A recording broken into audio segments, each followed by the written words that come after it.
Este é o podcast O Céu Existe, mas o Inferno Também. Junte-se a nós enquanto viajamos pela extraordinária vida de Vasco e seus encontros sobrenaturais com o Reino Divino. Episódio 7. Capítulo 7. A missão. Jesus perguntou: Diga-me, que casa é mais importante, a sua casa ou a minha casa? Sem hesitar, eu disse: a sua casa, Senhor. Restaure a minha casa, embeleze a minha casa e una a minha casa. Eu não tinha ideia de que a casa do Senhor, a igreja, estivesse dividida. Sempre acreditei que a igreja fosse uma e apenas as nacionalidades é que mudavam. Fiquei chocada quando ouvi isso e, quase lamuriando, disse: mas como? Eu não sei nada. Continue sendo nada, porque no seu nada mostrarei meu poder, minha autoridade e que eu sou. Morra para si mesma e para seu ego e permita que meu Espírito Santo sopre em você. Permita-me formá-la e moldá-la no que desejo que você seja. Então, nesse estado de estupor, perguntei ao Senhor: o que posso fazer? Mas por que você me escolheu se eu não sei nada? Você não sabia que a miséria me atrai?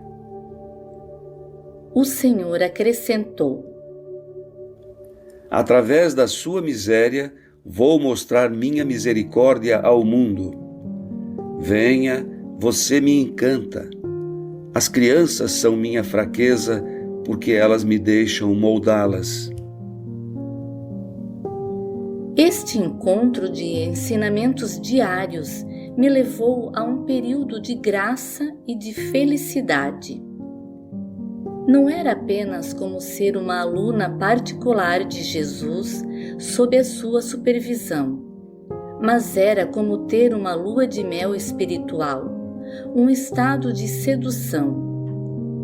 Era só o Criador e eu em privacidade. Cada palavra que ele me dirigia era com poesia, religião e virtude. Meu coração estava pronto para fazer qualquer coisa por ele. Então, um dia, nesse estado de felicidade, Jesus me fez uma pergunta crucial. Uma pergunta que produziu um terremoto debaixo dos meus pés. O medo, de repente, tomou conta de mim e não permiti que suas palavras fossem escritas quando as ouvi, como o resto das outras conversas. Levantei meu lápis no ar, me recusando a anotar o que ele havia pedido. Minha súbita desconfiança o decepcionou, e isso era evidente pelo seu tom de voz, quando ele disse: eu posso permanecer em você, apesar da sua impressionante fraqueza. Jesus tinha perguntado: está disposta a me servir? Se você viesse a me servir, eu não revelaria em você nada além de paixão.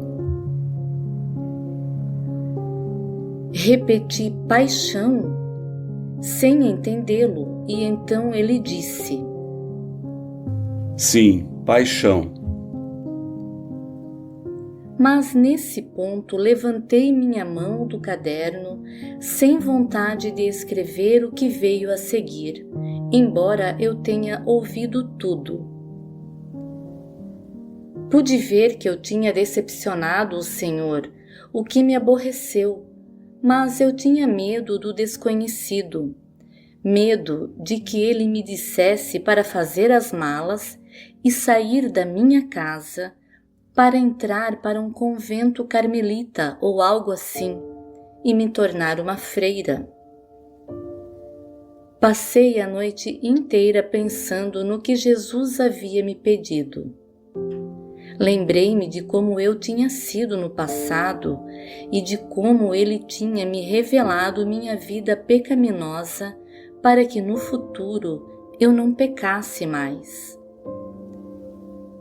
Antes de conhecer o Senhor, eu pertencia à tribo das trevas e do engano, mas agora Sua Majestade havia me trazido para o mundo da luz e da verdade. Então, o que eu tinha a temer? Então mudei de ideia e decidi ir em frente, com uma fé cega e render-me à vontade de Deus, mergulhando em um mundo espiritual que era completamente desconhecido para mim. Como eu viria a aprender mais tarde com as Escrituras. Quem pode ser nosso adversário se Deus está do nosso lado? Tendo pensado a noite toda sobre a situação, voltei a Jesus no dia seguinte e inverti sua pergunta. Você quer que eu o sirva? Imediatamente senti sua alegria e, tremendo de emoção, ele disse: Quero muito, Vassula. Venha, eu lhe mostrarei como e onde você pode me servir. Trabalhe e me sirva como agora. Seja como você é. Preciso de servidores que sejam capazes de me servir onde o amor é mais necessário. Mas trabalhe bastante, porque onde quer que você esteja, você está no meio do mal, dos incrédulos. Você está nas vis profundezas do pecado. Você vai servir a seu Deus onde as trevas predominam. Você não terá descanso. Você irá me servir onde todo bem é transformado em mal. Sim, sirva-me no meio da miséria, da maldade e das iniquidades do mundo. Sirva-me no meio das pessoas sem Deus, entre aqueles que zombam de mim, entre os que dilaceram meu coração. Sirva-me entre os que me flagelam, entre os que me condenam. Sirva-me entre aqueles que me recrucificam e cospem em mim. Ó Vassula, como eu sofro! Venha e console-me. Lute e sofra comigo. Partilhe da minha cruz. À medida que Cristo ia me dizendo onde e como eu deveria servi-lo, sua pulsação emocional ia subindo e ele ia ficando cada vez mais perturbado a cada segundo. Sua dor não me passou despercebida. Depois, durante um mês inteiro, Cristo me deu visões de sua cruz. Para onde quer que eu olhasse, em qualquer direção, via uma enorme cruz marrom escura. Era feita de madeira marrom escura, aproximadamente do tamanho da porta. Se eu levantasse meus olhos do prato enquanto estivesse comendo, eu veria aquela cruz. Se eu olhasse através de meu mosquiteiro na cama, eu a veria atrás da tela. A visão significava que minha missão seria difícil, e ela continuou indo e vindo por um mês. Então, um dia o Senhor me deu uma visão. Vi 3 grandes barras de ferro próximas umas das outras. Esta visão me assustou. Quando o Senhor envia uma visão para o intelecto, Ele não deixa que você tenha qualquer dúvida quanto ao que ele quer dizer. Por isso, entendi o que Jesus estava me mostrando. Estas 3 barras de ferro representavam a Igreja Católica Romana, a Igreja Protestante e a Igreja Ortodoxa, os 3 ramos do cristianismo. Ao mesmo tempo, o Senhor me deu a entender que Ele iria me falar sobre os problemas de cada uma. Ah, não, desabafei. Eu não queria ouvir sobre os problemas da igreja. Se eles criaram a confusão, é problema deles, não meu. Mais uma vez, resisti em ouvir o que Deus queria me dizer. Mas a visão das 3 barras de ferro não me deixava em paz. Ela ficava lá me perseguindo. Por fim, sem uma palavra, peguei minha bolsa, corri para o meu carro e parti a toda velocidade, como se eu estivesse sendo perseguida. Dirigi como uma louca para o grande mercado ao ar livre de Dhaka. Sim, esse era o melhor lugar para distrair alguém. É incrivelmente movimentado e barulhento, com centenas de pessoas comprando e negociando preços, mendigos correndo atrás de você e puxando suas roupas, vendedores chamando você para comprar suas mercadorias. Um tráfego ensurdecedor de riquixás, ônibus, carros, caminhões, buzinando sem parar, galinhas correndo entre seus pés e rebanhos de cabras circulando livremente entre o povo. A sujeira no chão, o cheiro de poeira no ar misturado com o aroma de especiarias, o calor e a umidade. Tudo isso criava uma distração perfeita, pelo menos era o que eu tinha pensado. Mas apesar de tudo, a visão das 3 barras de ferro não me deixava. Ela continuava bem diante dos meus olhos. Acima do clamor do mercado, de repente ouvi uma voz dentro de mim gritando bem alto. Pupila! E novamente. Levante-se, você caiu. Volte e desenhe essas 3 barras de ferro para mim. Suspirei, entendendo que não adiantava fugir. Eu havia caído nas mãos de Deus. Voltei então para casa e fiz exatamente o que Nosso Senhor havia me pedido para fazer. Então ele disse: Para se unirem, todos vocês devem se dobrar. Vocês todos devem estar dispostos a se dobrar, cedendo. Como poderão seus chefes, as autoridades das igrejas, se encontrar se eles todos não se dobrarem? Eu entendi e respondi: tenho medo desse trabalho. Deixe seus medos e me escute. Atenda a seu Deus. Quero unir minha igreja. Ele ordenou. Eu fiquei desesperada. Como? De repente ouvi o uivo mais selvagem vindo de Satanás, que gritou em agonia: não! Foi como se o fogo do inferno tivesse aumentado, queimando-o ainda mais do que o normal. O Senhor ignorou-o e me disse: Vou ensiná-la, vou formá-la e usá-la.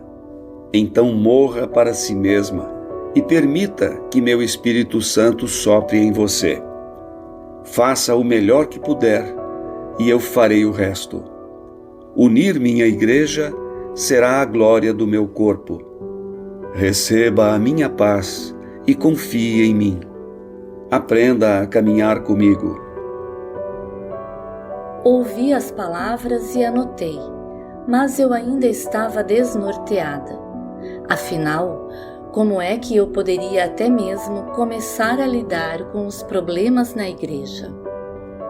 Eu não era uma líder na igreja e até recentemente nem mesmo ia à igreja. E agora eu iria dizer a eles como resolver seus problemas? Deus com certeza tem senso de humor, mas eu não estava rindo. Alguns dias depois, meu anjo me chamou e me surpreendeu dizendo: Você vai para a Suíça, onde irá semear sementes de Deus. Fui obrigada a escrever essa frase em enormes letras maiúsculas, mas a Suíça era o último país ao qual meu marido seria enviado para trabalhar. Seu campo de trabalho era sempre em países em desenvolvimento. Então decidi esperar para ver, sem dizer nada a meu marido. E de fato, 2 semanas depois, meu marido veio me dizer: Gostaria de ir para a Suíça? A União Internacional para a Conservação da Natureza e dos Recursos Naturais está me convidando para trabalhar para eles. Você não vai acreditar quando eu mostrar isso a você, disse a ele. Radiante, corri para pegar a mensagem do meu anjo da guarda para mostrá-la a Pierre. Ele leu a predição e viu a data da mensagem.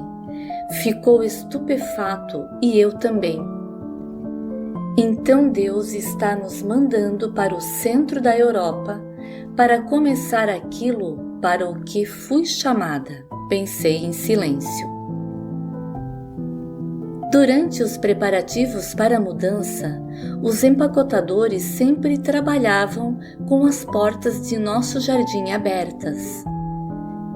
Quando eles já estavam quase no final do trabalho, lidando com os últimos itens, um ladrão aproveitou a oportunidade para passar despercebido pelo portão escancarado e entrar na casa. Tive que subir ao quarto para buscar algumas roupas e então vi este homem lá parado. Ele ficou petrificado ao me ver. Quem é você e o que está fazendo aqui? Ele não respondeu, e percebendo que ele não era um dos embaladores, gritei para que saísse imediatamente. Com isso, ele desceu correndo as escadas enquanto eu gritava: Tem um ladrão, temos um ladrão. Alertados pelos meus gritos, os embaladores conseguiram pegá-lo e o atacaram impiedosamente. Um deles o estava espancando brutalmente com uma vara. Por um momento pensei que eles iriam matá-lo. Então gritei para que parassem e o deixassem ir. Senti uma presença perto de mim e quando me virei, vi Jesus assistindo. Ele disse: Viu? Ninguém esperava que ele viesse. É assim que eu virei. Virei a vocês como um ladrão. Por isso, fiquem alerta. Com essas palavras, ele desapareceu. No dia seguinte, no entanto, Jesus apareceu de novo quando aconteceu outra coisa. Os portões estavam abertos novamente, porque eles ainda estavam trabalhando, e vi meu cãozinho, um poodle, correndo para o portão em direção à rua. Entrei em pânico e corri o mais rápido que pude para pegá-lo antes que fosse atropelado pelo trânsito selvagem. Naquele momento, ouvi Jesus dizer: Viu como você ficou com medo pelo seu cãozinho e foi correndo salvá-lo? Meu medo de perder almas é muito maior. quanto maior é a minha preocupação com vocês para salvá-los dos perigos da morte. Ou seja, o perigo de que uma alma se perca. Os empacotadores tinham finalmente saído, a casa foi fechada e estávamos prestes a deixar Dhaka. Eu havia ficado com umas poucas coisas da nossa casa, pensando que poderiam ser úteis para a igreja.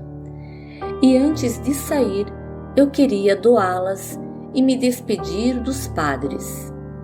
Vi o padre Jim no jardim da igreja e com os presentes fui até ele. Entre os itens havia uma bonita lanterna de óleo. E eu a dei pessoalmente a ele no impulso. Quando fui saindo com o carro, eu o vi pelo espelho retrovisor andando em círculos, olhando pensativo para a lanterna que segurava. Talvez minhas últimas palavras tivessem involuntariamente causado alguma impressão nele.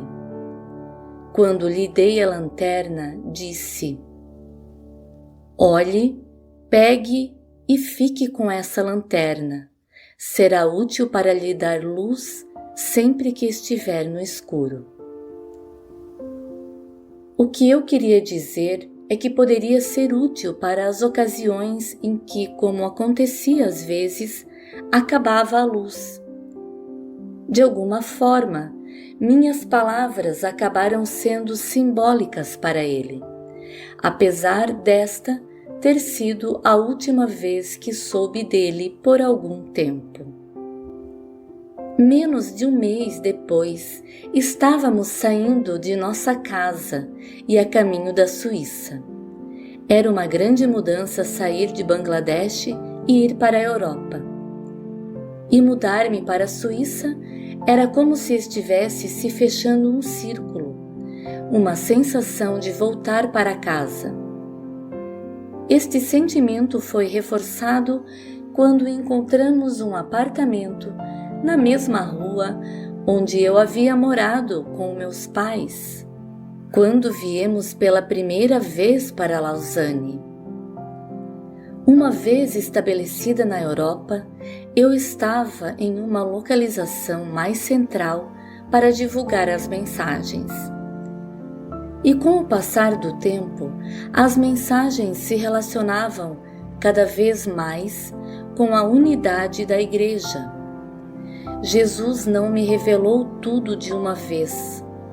Minha jornada espiritual veio em fases, cada fase mais complexa que a anterior e mais difícil. Um dia, Jesus veio com dor em sua voz para me contar que a lança que havia sido enfiada em seu lado na crucificação representa hoje a divisão da igreja.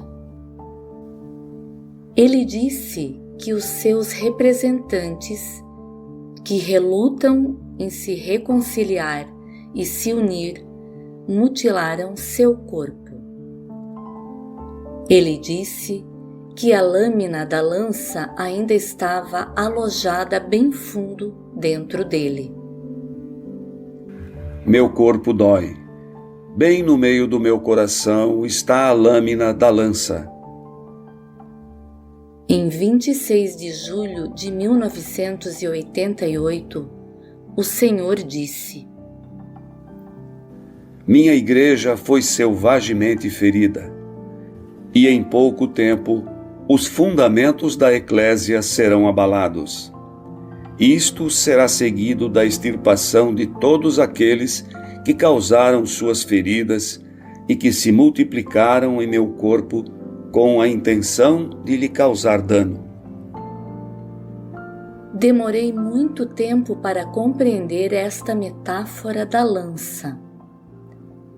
Ele disse que me mostraria a lâmina da lança, o que significava que ele iria me mostrar como as pessoas da igreja estão divididas e relutantes em morrer para o seu ego e se reconciliar.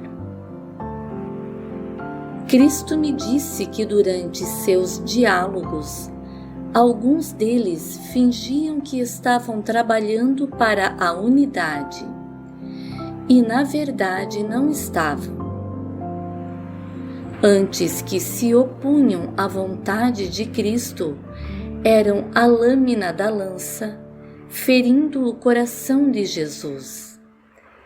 Eles eram os espinhos em seu corpo místico, que é a Igreja. A partir daí, Cristo iria me pedir, de vez em quando, para tirar os espinhos e a lâmina do seu corpo e reconciliar a sua Igreja. Cristo me fez entender que no final a unidade da Igreja será alcançada, mas a questão é: isso virá através da nossa cooperação voluntária ou através de um castigo? Vocês estão dispostos a se dobrarem com humildade e amor e se reconciliarem e se unirem? Farão estas coisas em termos pacíficos ou será pelo fogo? Cristo está nos dizendo que Ele quer que nos unamos, apesar das nossas diferenças. Unidade na diversidade. Através desta unidade, o corpo de Cristo será curado, consolidado e se tornará inteiro. E a oração de Jesus ao Pai se cumprirá. Pai, que eles sejam um em nós.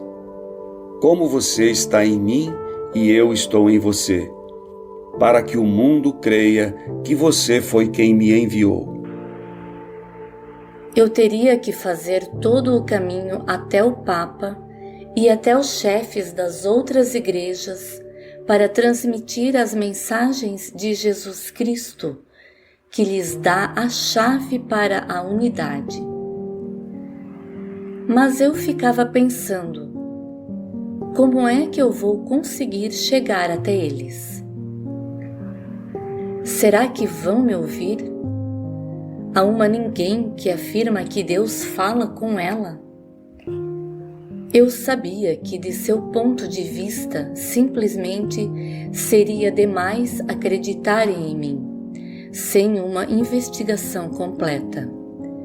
E eu sabia que isso não iria acontecer sem uma batalha. Desde então, tem havido uma série constante de tentativas para destruir meu nome, a missão e minha credibilidade com falsas acusações levantadas contra mim. Incontáveis calúnias, ataques verbais hostis, ameaças de morte, intermináveis confrontos hostis da parte do clero. Alguns dizem que eu sou de um OVNI, um alienígena. Outros afirmam que ganho milhões de dólares. Outros ainda que eu passeio de limusine com motorista e tenho carros de luxo. E o pior, que eu sou uma espécie de líder de seita, forçando as pessoas a lerem as mensagens que recebo de Deus. O Senhor me advertiu em 23 de abril de 1987. Sua alma será exposta à maldade, à indiferença, às profundezas de iniquidades e às profundezas vis do pecado do mundo. Como uma pomba voando acima deles, você observará o mundo, vendo com amargura cada ação. Você vai ser meu sacrifício, vai ser meu alvo. Como caçadores atrás de sua presa, eles irão caçá-la e empunhar suas armas, perseguindo-a. Eles oferecerão um alto preço a quem conseguir destruí-la. Eu tremi perguntando num sussurro: Nossa, o que vai acontecer comigo? Majestosamente o Senhor respondeu: Eu lhe direi o seguinte, filha: nada será em vão. As sombras na terra se desfazem e morrem. O barro sempre se desfaz com as primeiras gotas de chuva, mas sua alma nunca morrerá.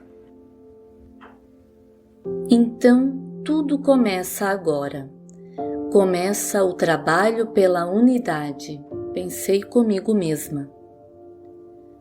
Eu estava prestes a começar a ouvir o Senhor, que iria derramar sobre mim as disputas, suas divisões e tudo o que aconteceu de tão errado entre as igrejas e que fez a maioria dos cristãos cair em apostasia.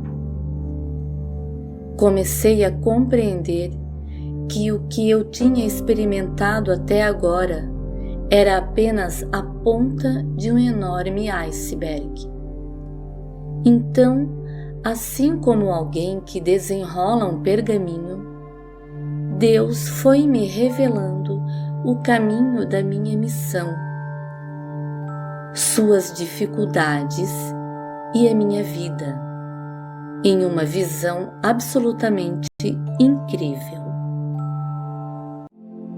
Você acabou de ouvir o podcast O Céu Existe, mas o Inferno Também. Junte-se a nós amanhã para um novo episódio.